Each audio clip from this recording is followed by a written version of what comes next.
get right. You gotta get right.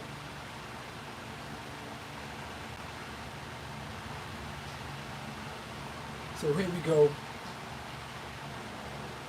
Sunny Days 305.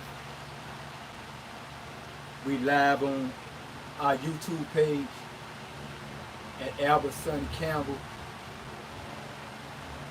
Hit the like button. Subscribe. And hit the bell every time a hot video come on.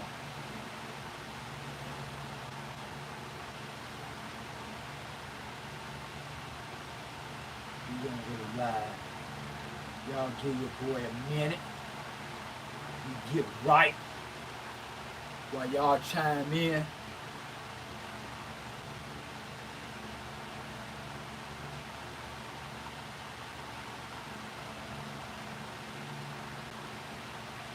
We're live on Sunny Days 305.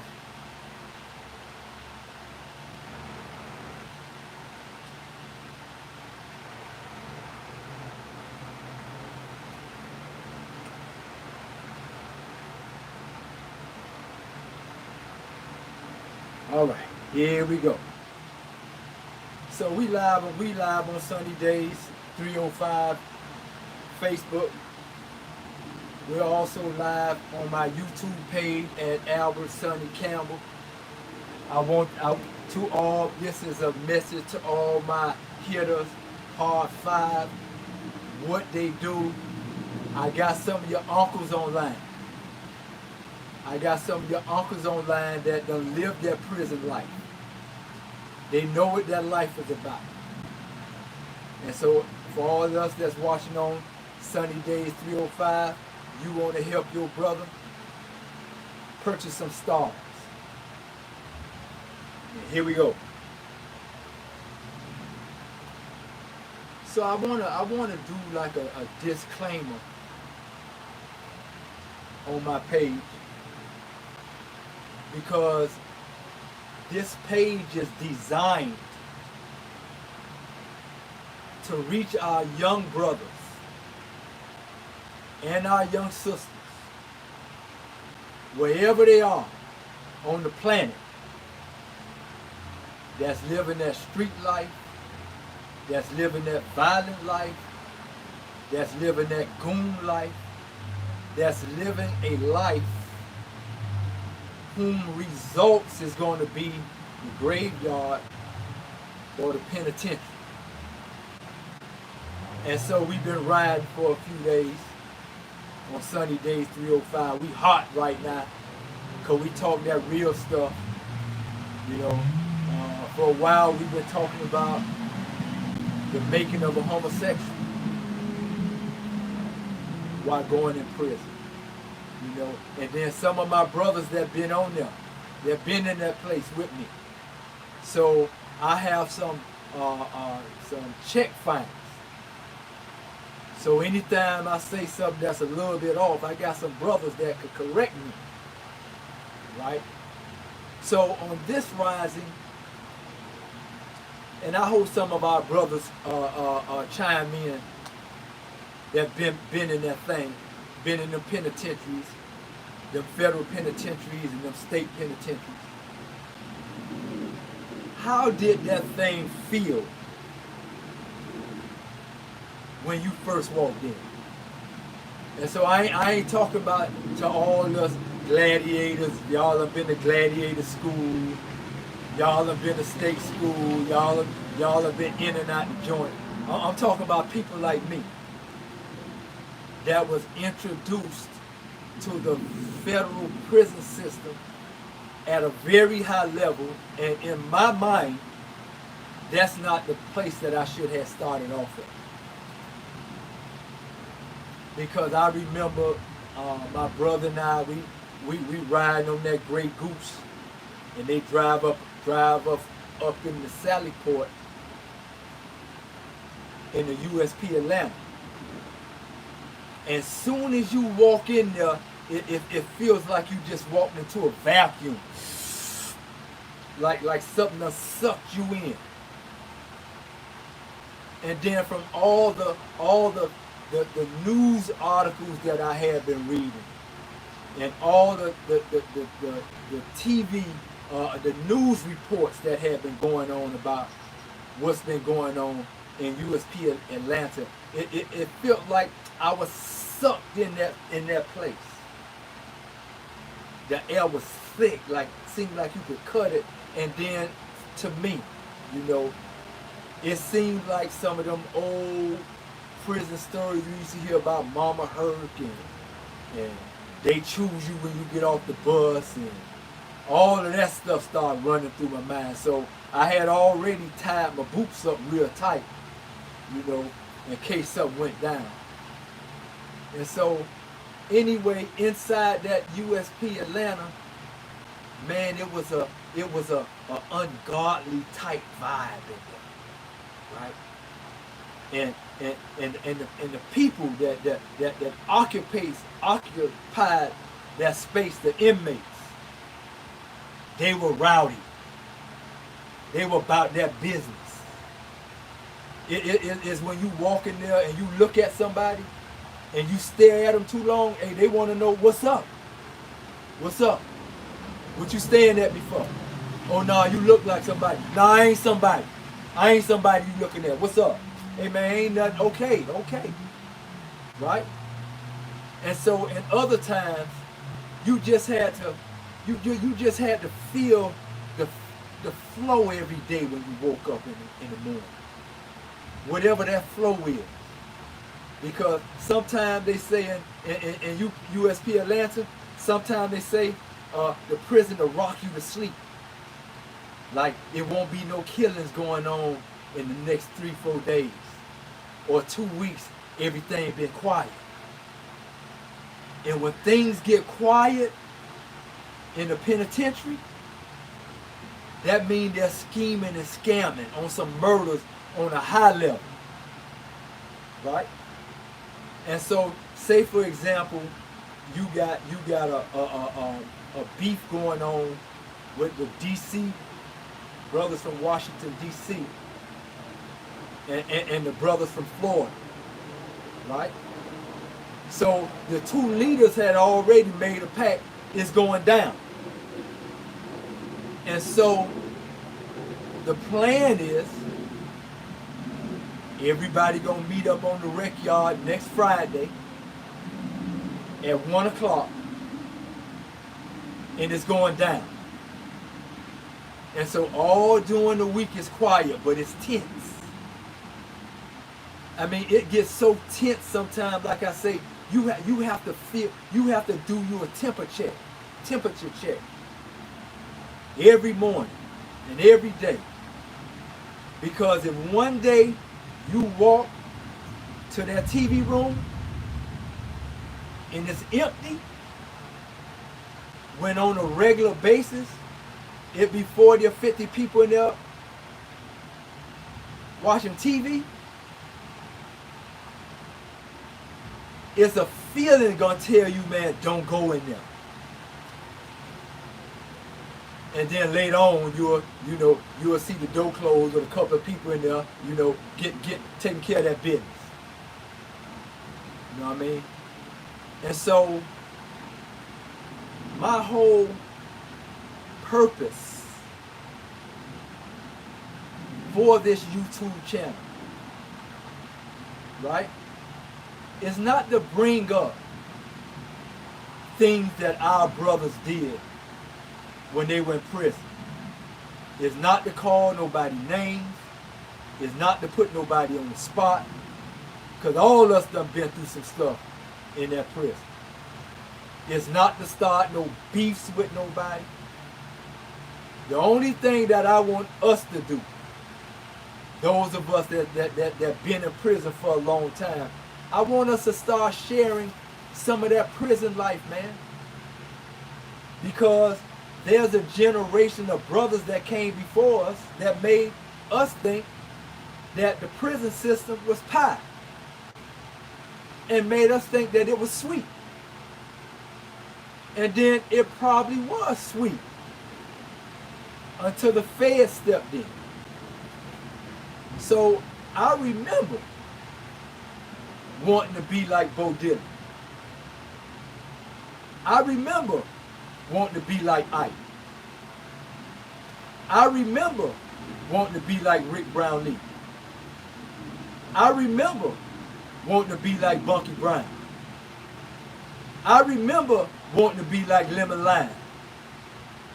I remember wanting to be like Dovell. I remember wanting to be like all these brothers that was really gods in our area. These brothers was gods. They rode the Cadillacs. They had the shiniest jewelry. They had the prettiest women. They had the most money. They had the most clout. And that's what I wanted to be like. And so back then, you know, when a few of them, they'll go to jail, you know, they might go in for like 3 years or 4 years or 5 years. And man, they'll come out. And man, they'll be 10 times more stronger than they was before they went in. And so a lot of youngsters be like, yeah, well, we can do that. You know, as a matter of fact, let me go ahead and hustle and go ahead and get locked up so I can go ahead and get the clout that I need so I can go ahead and be like Ike. So I can go ahead and be like Bo. Right? And so as time changed and the 1980s came and that new crack law came in, and why they was distributing crack and crack was hitting our neighborhood, they was building prisons.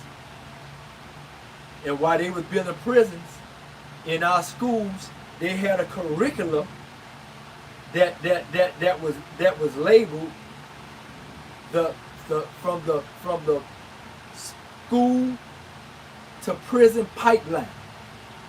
So even the science and the math and the history that we were learning in school, that was geared us for the prison house. Right? And so crack came in and we wanted to be like all these people, and finally some of us was able to start getting in the game. You know, I remember in the village over there, man, we was getting money in the village over there. The Doorbell was over there, Bumbo was over there, Red Light was over there across 10th. A lot of us was getting money over there, but we were young. And you had people like Hitman. I mean, Hitman, may he rest in peace, is a god, was a one-man SWAT, who a lot of us youngsters wanted to be like, right? So in that village, we were getting a lot of money over there, but we were young. And so the Ike, he moved into the village. And so Ike brought so much traffic in the village to not only he got rich, all the other hustlers that was around there that was selling nickel caps of heroin and nickel caps of cocaine, they stepped their game up and started selling quarter pieces when Big Ike moved in the area. So Ike brought so much traffic, a lot of those guys got rich off of the traffic that Ike brought to the village. And so there was a number of us that came up that eventually started working for Ike. A whole crew of us started working between Ike and the Doorbell. So you had your convertible birds. You had Coop, Trick. You had Pancake. You had Musclehead. You had Convertible Farm. You had Convertible Bird. You had Big Money Sonny. You had Vicious Vi. You had, and a whole lot of us that came up working for Ike in the village. Causing. and all those boys. And eventually, all of us came up to be bosses, to get money. And man, I could never forget the same gods that I looked up to in our neighborhood. In our neighborhood, it was Hitman and it was Bo Diddley. And later on, Ike came. And all of those brothers' names and all of those hood gods that we looked up to, guess what? I end up in the federal penitentiary with all of them. So Bo Diddley was my cellie. In USP Atlanta, we had Bo Diddley, we had Bunky Brown, we had Bread Nose, we had Bear, we had some of them cats out of Fort Lauderdale that was big. We had Nelson. We had a lot of them was there. And so a lot of the brothers who we looked up to, we end up being in prison with them. And rest in peace to our brother Bunky Brown. And rest in peace to a lot of our brothers that went in and didn't make it out. And then shout out to our brothers that went in, that made it out, but they just never could get right. And so even when you look at my brother, when you look at me, and you look at the works that I do, I am equivalent to a soldier that been in a war, that has come back home, that has post-traumatic stress disorder. And so from time to time, because most people don't understand us, and we try so hard to fit in, and we try so hard to be normal, and we try so hard to be accepted, but we fucked up. And so that's why we have to get together, us brothers that been there in there for a long time. We know we got issues, so we have to get together, because it's some things that we have to talk about amongst each other that nobody else can talk to us about. Nobody else could explain that. Nobody understand why all of a sudden he acting a certain way. He's not violently, but we suffer from post-traumatic stress disorder. But guess what? Our babies that's in the streets, they've been suffering from post-traumatic stress disorder ever since they came out the wombs of their mothers. Trying to figure out a life in a world that was designed for them to fail. They told us, say y'all not gonna make it to 18. Hear me. Share this message. Share this message with your people now, especially to my youngsters. This for my youngsters. They told us that we weren't gonna make it to be 18. And when we started making it to be 18 in our own areas, making it our own way, they start devising a plan that they didn't want us to see 18. So they went into our school curriculum. And they wrote us a curriculum to fail. They wrote us a curriculum to design our mind to send us from school to prison. And then you might say, all of us ain't happened to all of us like that. No, it didn't. But the couple that got by, I thank God. Thank you, God. But the same people that we looked up to, the same people that we loved, the same people that we thought was gods in our area, our brother Trav, and Manny Boo, and Fat Pimp, and Big E, and Night B, and Madball, and Madman, and the Dixons. They had a plan for you. They had a plan for our youngsters.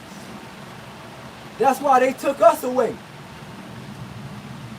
When we was out there, man, we was shooting that gun, but man, we wasn't killing like that. We were making money.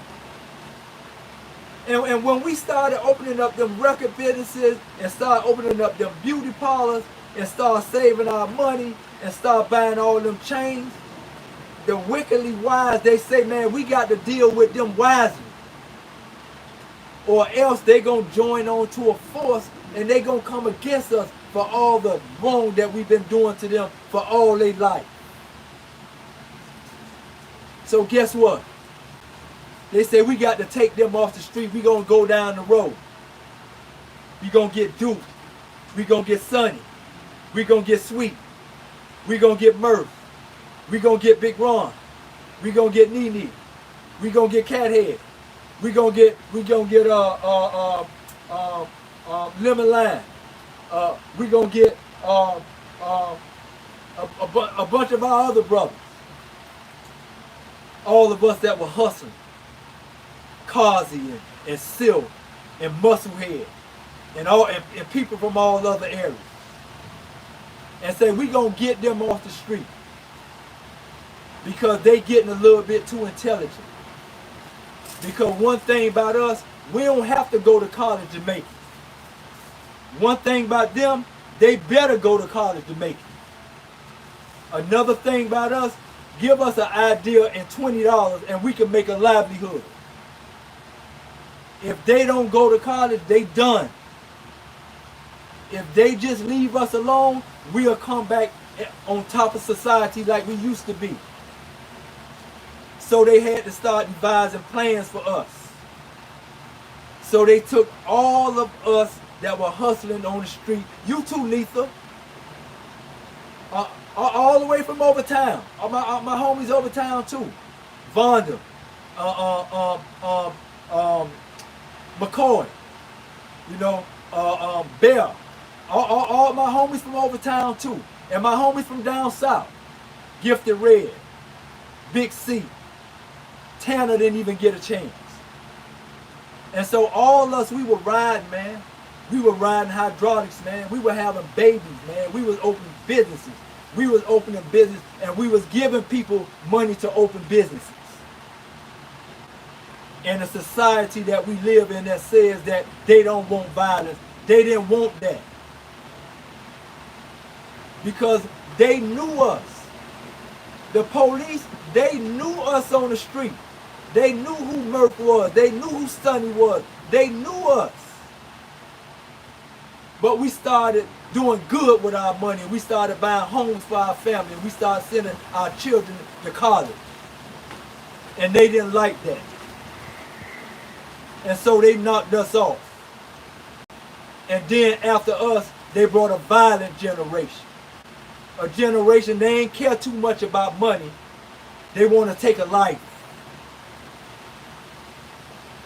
I go in the county jail every week. I see my brother Bub in them.